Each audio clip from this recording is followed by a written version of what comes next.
wanted to go over just how easy this fuel water sensor replacement is for the Mercury Optimax. New sensor, got it off Amazon. It was about 20 bucks. We got our 16mm wrench. Lowering the transom.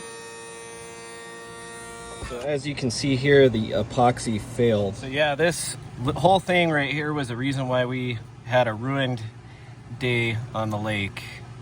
This kind of just pulled off of there. This plastic's a bit old. I'm guessing that this thing was leaking for a while. Fortunately, it was just a quick, easy fix. It's kind of hard to get it started, but once we are started, it's relatively easy.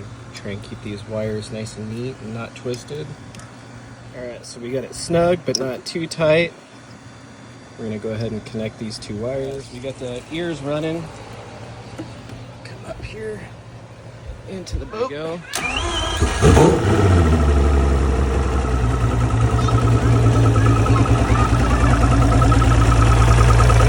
There's no leaks. Fired right up. Everything ran perfect.